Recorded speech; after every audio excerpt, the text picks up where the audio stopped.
I'm Lee Moore, I'm Rob Moore. and this is the Chinese Literature Podcast. Lee, I'm curious. You sent me a pair of poems recently, and you didn't give me a lot of information about either poem. A little bit of background, but not a ton. And in both cases, I read these poems and just basically went, what? So your suggestion was that, hey, we should do a short series on really weird poems in the Chinese tradition. And so we just sort of arbitrarily picked this one to start with. Dear listener, I don't even really know how to describe this poem. I'm going to let Lee take a crack at it. My best shot at it, it's like Robert Burns, the Scottish poet, meets, I don't know, a late Qing poet. That's exactly what it is, right? Is Rob? it really? Well, you go. I don't have a lot of information on this one. So this poem is by Hongming. He is a late Qing official. He writes this in honor of the 60th birthday of the Empress Dowager Cixi, a very reviled figure in Chinese history today. But back in the day, she was pretty much the emperor. I mean, she had supplanted her son, the emperor, in 1898. There was an attempt at reform. She and a lot of conservatives took power, pushed him out, essentially hid her son away, and she took power. Then, essentially in 1899, 1900, you had this rebellion start up in Shandong province, and it was named the Boxer Rebellion. The Boxer Rebellion got its name because they were, the fighters in this rebellion believed that they were imbued with mystical powers because of the martial arts that they practiced, and that they could dodge bullets, and they were going to rid all foreigners from China, get the devils out. It didn't quite work out. They invaded Beijing, led by the forces. One of the main Qing military figures in this whole thing was Prince Tuan, or Prince Tuan as it was spelt at the time. It's now spelt with in transliteration, it's spelt with a D, though at the time it would have been spelt with a T. So Tuan. You have this massive rebellion. Lots of foreigners are killed, and many more are trapped inside their houses or inside their embassies or their legations in Beijing.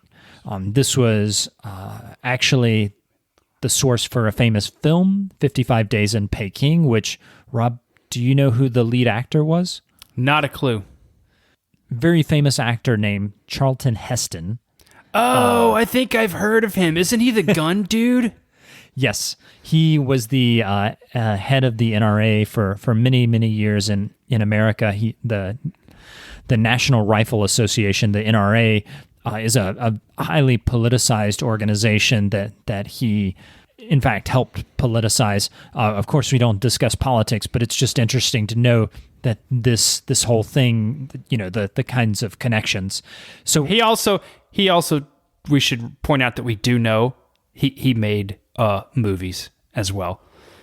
We're making a joke. In case the dear listeners did they really not know that he did stuff besides the gun thing? We do know. I'm just throwing it out there. He was actually Moses, wasn't he? In the Ten Commandments. He sure was. He was Moses. He was Ben-Hur. Oh, that's right. And then he ate people inadvertently at the end of Soylent Green. So he's had a rich career. How does that connect with Robert Burns? I mean, it's not any more random than the actual poem we're talking about, which you've already set it up. Late Qing official, 60th anniversary of Cixi, the Boxers. Can you tell me, Lee, why on earth this thing reads like a Robert Burns poem? So Hongming, actually, we say late Qing official, but it's important to point out he was born in Penang, in a city in Malaysia. He went to school in Edinburgh, and that's Edinburgh, Scotland, not Edinburgh, Shandong. And so he was educated in this period where Robert Burns was kind of a god to Scottish poets. I mean, Robert Burns, of course, is the poet who wrote Auld Lang Syne, the song that everyone sings to ring in the new year. He is this fantastically important figure in Scottish poetry. Gu, in writing this poem, which we found the source for this poem is the papers from Viceroy's Yamen. It's an English language work on Gu's career in the Qing, and it's just completely random. He writes this poem on Empress Dowager Cixi's 60th birthday to celebrate the Boxer rebels. Now, throughout history, the Boxer rebels have largely been reviled as these kind of anti-modern crazies who wanted to kill all the foreigners. There have been some folks in Chinese history who have looked at them positively. It's a lot easier to talk about Boxers when you're farther away from them, so today their reputation is much better. But these are kind of like to put it into an American context, these are the Chinese equivalent of deplorables or very low class people, and I mean class not in a pejorative sense, like I'm insulting them, but they are a very low class.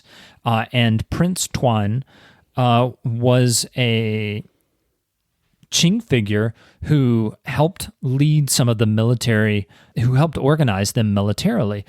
So Gu has this poem written in a Scottish dialect. There were actually words in this English language poem. I don't know about you, Rob, but there were words in this English language poem that I had to look up myself because I did not know them. Yeah. So he's writing in this Scottish dialect as if Prince Tuan is some sort of Bonnie Prince Charles figure, which Bonnie Prince Charles is a Scottish figure who's very celebrated throughout Scotland as this kind of almost like Braveheart. I don't want to dive into the history of the United Kingdom. This is not the place for it. But essentially, it's kind of a rebel figure that sometimes is used to represent sort of Scottish traditions of independence. Maybe we're talking too much, Rob. Maybe I should just read some of the poem, if that's okay. If you don't mind, I can try to read this in a Scottish accent. Can you do that? Because and then we'll see if it sounds absolutely horrible, and if it does, we can delete it. Or, dear listener, or even more fun, dear listener, you can write us and tell us what you think, if my Scottish accent is the worst ever or not. Please, I know we have a couple of Scottish listeners, so please insult us. I'm going to do my best, and then if one of you would care to record yourself reading this in an actual Scottish accent, that would be great. But this is the kind of poem it doesn't seem to make much sense unless someone at least tries it, so I'm going to try it. Are you ready? Yes. To the Lords of Convention 'twas Prince Tuan who spoke, ere the king's crown go down there are crowns to be broke. Then each Boxer lad who loves fighting and fun, let him follow the bonnets of bonny Prince Tuan. Come fill up my cup, come fill up my can, come saddle my horses and call out my men, unfurl the banner and let fire the gun, for it's up with the bonnets of bonny Prince Tuan. That's the first stanza. I don't know if I dare go much further than that, but you get the idea, right? I mean, I think we should go a little bit further. All right.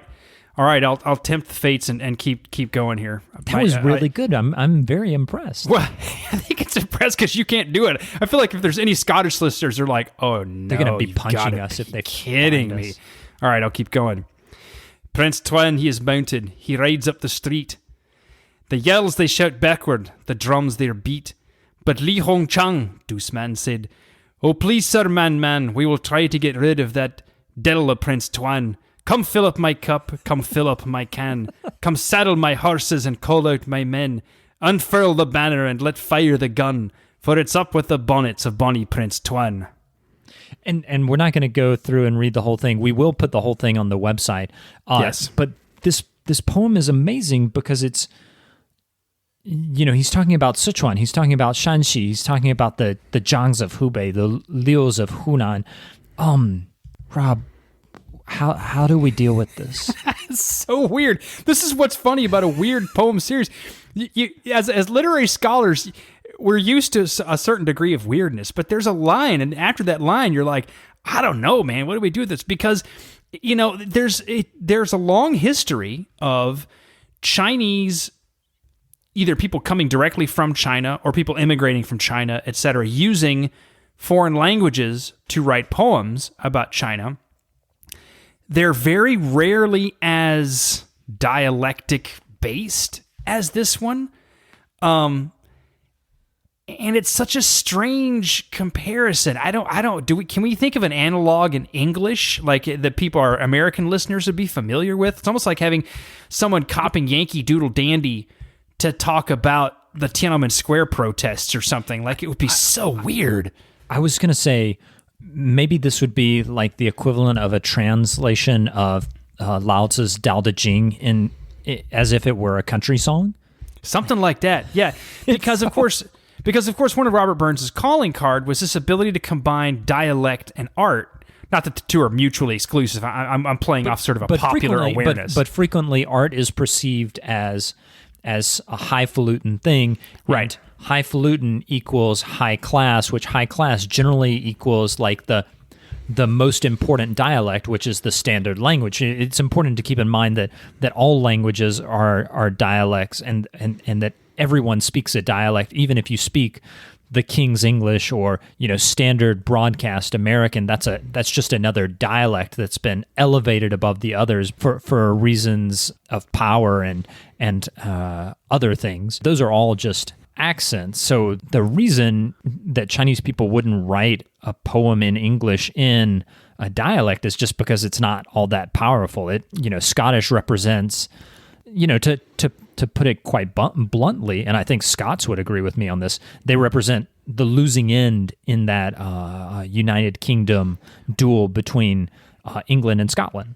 And so I suppose that would be why I'm curious is not that it's in a dialect, not even that it's in a non-Chinese dialect, but now if you did that, there would be, well, perhaps less in Xi's China, but at least a couple of years ago, if you'd done that, there'd be a certain amount of status that came with making China look great by using a foreigner's language, right? But when he's writing this, that's not really the case. This is, we're at least a decade or so away from everyone needing to be able to access foreign languages in order to be cool and cultured. This is still coming out of an era when that's not really a cool thing to do. So what's to be gained from doing this? My question? What did the Empress Dowager think of this? Wow. Could she even understand it? Maybe that's why he did it, so she wouldn't understand it. Maybe. No, I mean, as far as I know, the Empress Dowager did not speak English. She certainly did not speak the Scottish dialect of English. So this would have been completely incomprehensible to her. I have a thought, actually, and I'm sorry I'm interrupting you, but this is the sort of thing that you have to express your thoughts or else they slip away. So the Chinese poetic tradition is a very long history of drawing off of actual song lyrics or writing poetry set to like melodies, actual musical melodies. So in Chinese literary tradition, having something that feels fairly sing-songy and, well, sort of like this, right, is not necessarily a low-class move.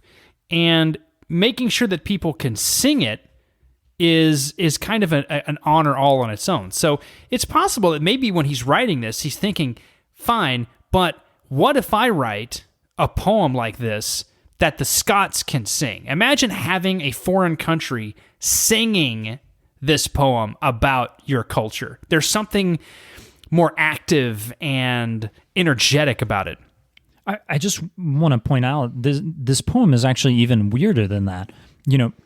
Scots were killed in the Boxer Rebellion, so to have him singing this song celebrating the Boxer rebels in a Scottish dialect, and it's in celebration not only of a movement that killed Scots and other foreigners, but it's a movement that defined itself as anti-foreign. It's so weird because why would you use a foreign language? Whether or not it's Scots or standard English, why would you use a foreign language to celebrate a movement that was anti-foreigner, that was about tearing up all of these foreign confangled railroads and getting these dang nab foreigners out of our country. Why would you? What's the point of writing that in English or in any foreign language? So first, I'm impressed at how you stepped over the profanity landmines in that last couple of sentences. That was impressive.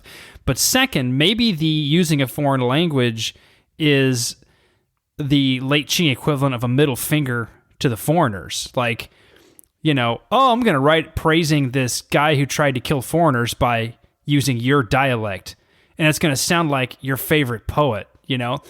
I don't know. I may be too sophisticated or snarky. Those aren't two terms that necessarily go together, but whatever. I'm going to use them. But that could be at work here. But one of the I have to say this too. This is one of the reasons I absolutely love the late Qing. Has there been any more random period in Chinese arts and letters in the late Qing? It's just a grab bag, isn't it? It's a grab bag. It's just everything going in the bucket, and you just stick your hand and see what you can get, right? And do you remember that episode we did on the news story of the stone, the Xin Shi Ji, yes. the weird sequel to the Dream of the Red Chamber, where Jia Baoyu wakes up Rip Van Winkle style in the late Qing, and then suddenly complains about all the foreigners, and then gets into that flying machine and hunts an ancient Chinese beast. It's so. What's fun about it is period. It's just like people just letting it go. Let's just see what happens. Now, in that environment, this poem isn't that weird. Honestly, it kind of fits right in for some of this stuff. But you know what? I'll say this though too, because we haven't even touched on this. For what it is, for a poem that's consciously basing itself on Robert Burns, on a Scottish lyric tradition, it's really good. It doesn't read like a bad translation of something. It actually, the rhyme and the meter work, the rhythm works just fine. You can easily see someone singing this as they march.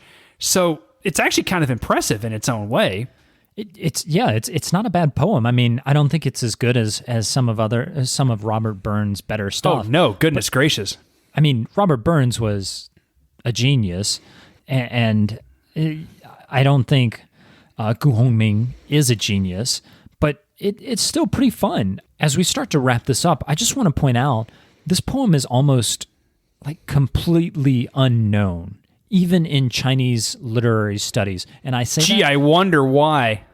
What's interesting, so when I was trying to find this poem, I had read the first stanza. It's featured in Cohen's History in Three Keys, which is a discussion of the historiography and history of the Boxer Rebellion. Great study, by the way. But he only has the first stanza. And so I was trying to find the whole poem. I Googled this, and I found 2 results online. Wow. And neither of them were the complete poem. I had to dig quite deep in the internet tubes to find the original. But it's actually just published in an English language book that Gu Hongming did. So you can probably find it in a university library if you have a good Asian studies collection. We're going to put the entire poem on our website. Fascinating. Someone, please, when you're drinking with someone, especially if you have Scottish friends. Oh, man. Memorize this and yell it at the top of your lungs at a bar in Edinburgh. I'm dying. Put it on TikTok. Please, just send it to us. I can't do it. There's no Scottish bars here. Sorry. But yeah. If you're in Edinburgh, if you're in Glasgow, please share this with some folks. Amazing. Yes, please do. And before we forget, social media stuff, look us up. Instagram, Chinese Lit Pod, Twitter, Chin Lit Pod, Chinese Literature Podcast at gmail.com, and Patreon at Chinese Literature, there's no at there, Patreon, Chinese Literature Podcast. And please, we're not kidding here. If you have access to a Scottish environment and you do read this poem, please, for the love of all that is holy, send us something saying you did it or a recording. That would just be incredible. Yeah, share your thoughts on it. This is an insanely crazy poem. Yes. It's a great poem to start our crazy poem series. And we're only getting started. We've set the bar pretty high. We did set the bar pretty high, but I think the next one's going to meet it. I honestly do. All right, I'm Lee Moore. I'm Rob Moore. And this is the Chinese Literature Podcast.